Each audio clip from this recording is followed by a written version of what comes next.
Welcome back to our special Friday edition of Spot On with Link Lauren. Are we going to call it the Link Up, the Weekend Link, the Missing Link? You guys are still throwing out names. Maybe we're just never going to come up with a name. But one thing we have to discuss is the Sex and the City reboot. We have a few topics. We're going to talk about the Sex and the City reboot and Just Like That. We're also going to talk about this plastic surgery procedure that's booming through Washington, D.C. and Republican circles. So let's start with Sex and the City. Probably the worst show. The absolute worst show on television that some of us can't stop watching. I am telling you, it is the most absurd, woke pile of crap that I cannot turn off in my life. When I see And Just Like That, I cringe, but then I also want to see more. The outfits themselves. Because Patricia Field, she used to work on the show. She was this iconic stylist. She wants nothing to do with the reboot, just like Kim Cattrall and Samantha. They want nothing to do with the reboot because they have brains and they're smart. But the outfits have reached a level of absurdity we've never seen before. I don't know who is designing these clothes. I don't know who is picking them out. Carrie's hat was probably the most ugly, disgusting thing I've ever seen. It was like the size of Jupiter. I don't know what's going on with the Sex and the City reboot, but it's absolutely terrible, and I want to keep watching more. I want to keep watching more. Something I'm happy about here in season 2 of And Just Like That is that they got rid of Che Diaz. Now, if you don't remember who Che Diaz is, Che Diaz was the non-binary comedian. Could you think of anything worse? Could you think, oh, who am I going to hang out with tonight? My non-binary stand-up comedian friend. Yeah, that's who I want to be stuck in an elevator with. That is my idea of purgatory, okay? Being stuck in an elevator with a non-binary comedian. That is my idea of hell, okay? And this show is basically purgatory. All right, all of these people are here trying to get to the other side, but they keep making such terrible and terrible and terrible decisions, they can't do it. And you've got Carrie, right? Carrie, to me, is one of the most unlikable characters on television. And you can go back and see on TikTok, of all places, years ago, 5 years ago, 6 years ago, I was making videos about how Carrie Bradshaw, played by Sarah Jessica Parker, is the biggest narcissist and the worst friend you could ever have. Carrie Bradshaw, she wants all of her friends to show up for her and to hear about her problems. The second she has to hear anything going on in their lives, she's like, oh my God, my nail, Big's coming back. That is who Carrie Bradshaw is. She's the worst friend, and there are a million girls like her in New York City. So Carrie Bradshaw, she's back now, right? They killed off Mr. Big, which was their first mistake. Killing off Chris Noth, that is where you guys went wrong, okay? The hot, hunky character with masculinity, successful man. Can we not have a successful, white, wealthy man on television anymore? They had to kill him off, and then they turned Sex and the City into the United Nations, right? We're supposed to believe overnight, these women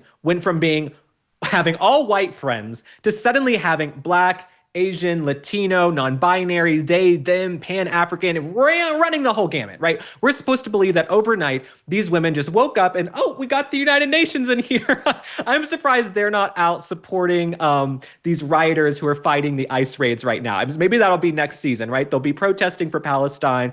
Miranda will be out on the front lines of the raids with Greta Thunberg. I actually think they should cast Greta Thunberg in the remake of Sex and the City, right? In this reboot of Sex and the City, maybe Greta Thunberg can be Miranda's intern, right, at UNICEF or the United Nations or something. Maybe Greta Thunberg can go out to protest with her, and maybe they'll start a nice relationship together. I don't know. But the Sex and the City reboot, it's so terrible, and we can't stop watching. So for those of you who aren't watching, Carrie Bradshaw, she's back. She's back with Aiden. They're still dragging Aiden around. Aiden the woodworker. They're dragging Aiden around. Aiden has told her he wants a 5-year break. Now, ladies, let me just tell you, everybody who's watching the Sex and the City reboot, if a man says, you know what, I'm going to circle back with you in 5 years, probably not the guy for you. He might be emotionally unavailable, might be an asshole. So if a guy says, hey, I know you're already postmenopausal and you're in your 60s, clock is ticking a little bit for you, Carrie. You're a little bit washed up on the New York scene, but give me 5 years, baby.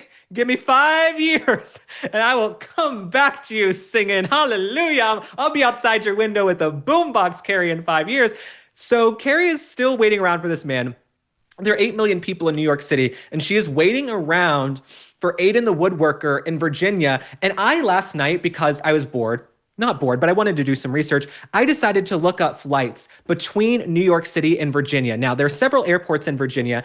Every flight averages about an hour and 10 minutes, an hour and 20 minutes, an hour and 15 minutes. So it's not a trek to go between Virginia and New York City. Carrie could go visit him. He could come visit her every single weekend, but these folks aren't doing it because they aren't meant to be together. And what made the original Sex and the City so good, what we loved about Sex and the City, was the sex, everybody. Where is the sex? The remake of Sex and the City has no sex, and to me, it's a little bit ageist, okay? Shout out to all the old people watching right now. Shout out to the senior citizens. Shout out to the folks in the nursing homes. Y'all like to get down and have some fun too. Are these women just supposed to have dried up and they're not sexual beings anymore? That's what we're seeing in the remake of Sex and the City. There is no sex. I want to see Carrie out there tripping the light fantastic, having a good time. I don't want to see her chasing and sitting around wondering if Aiden from 30 years ago is going to call with some of his woodworking furniture. Aiden, he's a great guy. He's a nice guy. Carrie cheated on him. She didn't treat him too great, but you might not be soulmates. Maybe you're not meant to be together. So the Sex and the City reboot, we'll be tracking it a little bit because I'm a martyr. I do it for you guys. I'm a martyr. I will make the sacrifice and continue watching the Sex and the City reboot as it continues its descent into absurdity and its spiral downward. And I don't know where the hell they're going to take these characters. Don't know what they're going to do. Don't know where they go from here.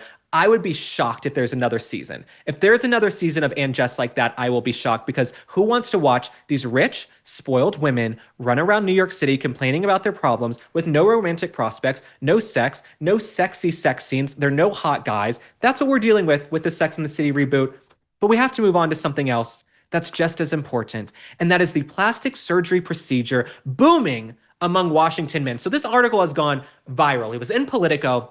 This article has gone viral. Apparently, men in Washington, D.C. are getting plastic surgery just as much as women, if not more now. They're getting jaw lines, they're getting cheekbones, they're getting filler, they're getting Botox. Me, I come from a line of people, we don't have sharp edges on our faces, okay? I'm not someone you would look at and you go, oh man, the best jawline ever, right? I have a round, soft face, okay? I'm probably the last person to opine on this, but one thing I can say about this plastic surgery boom in Washington, D.C., can we not just have natural men anymore? Here's the thing. If a guy is going to go out and get plastic surgery, I certainly don't want to hear about it. I don't want to know that you had this work done. I might go out with you and say, you look a little refined. You look a little tuned up. You look a little refreshed. You know what I'm saying, from your 2-week vacation where nobody saw you or heard from you and you didn't come into the office, but you look refreshed. I don't care, I guess, if a guy's going to get plastic surgery. I don't want to know about it, right? I like a man to be a real man, okay? Have a few extra pounds on you, be a little bit balding, okay? Be a little bit disheveled. I don't mind a man being a real man anymore. Have a little bit of scruff. You haven't shaved since 2 days. You haven't slept.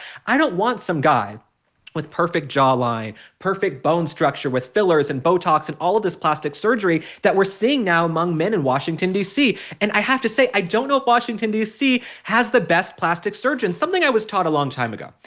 When I first got into politics and media, something I was taught, never get your work done in Washington, D.C. Okay, go to New York, go to Palm Beach, go to Los Angeles. You don't get plastic surgery in DC proper, okay? But maybe the top of the top brass plastic surgeons will move to DC because there's this great influx of patients and clients. So let me read you a little excerpt from this article, okay? The surgeons and dermatologists who treat the DC power class will never share their patients' secrets. Some doctors strategically time surgeries during congressional recess, and many go out of their way to make sure their clients aren't even seen entering the office. They use a spy movie-like web of hidden entries and secret back doors. But they will also tell you that among the political power set, jaws are currently hot. So everybody's getting their jawlines done and refined. And let me read you a little bit more. Strong jawlines and prominent chins are de rigueur in Washington. I don't know if I pronounced that properly. I don't know what the hell that means. I can infer it means important, in demand there.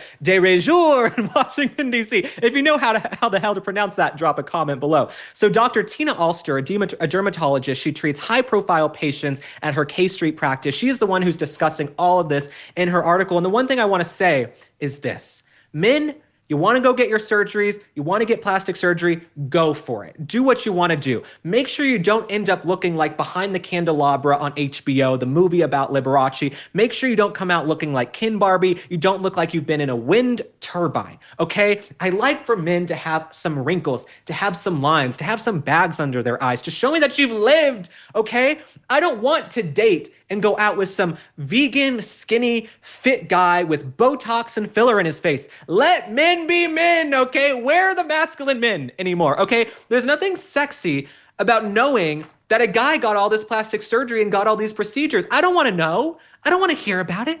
This is the stuff of nightmares. You know what I'm saying? And I also wonder, do these guys have girlfriends and wives who have to take care of them? Are they like nursing their husbands back to health as they have tubes coming out of them and they're black and blue? I don't know.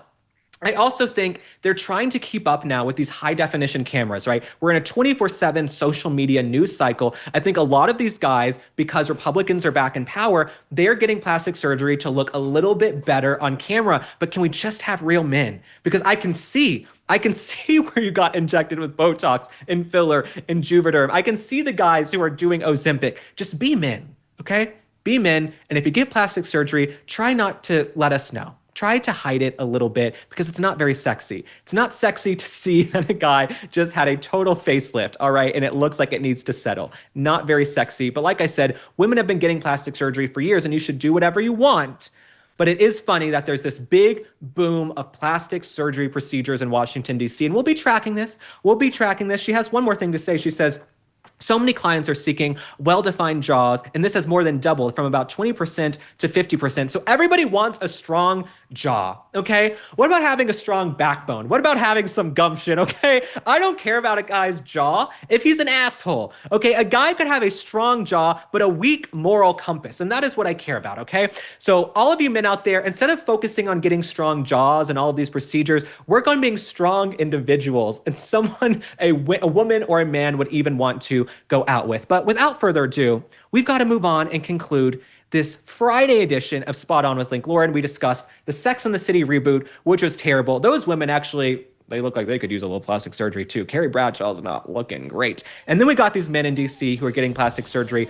All of this we'll be tracking. But as for you guys, have an amazing weekend. Be safe. Make good choices. If you're going to make some bad choices, all right, that's fine. Make sure you're back here on Monday and you live to tell the story. I will see you on the next one. Bye.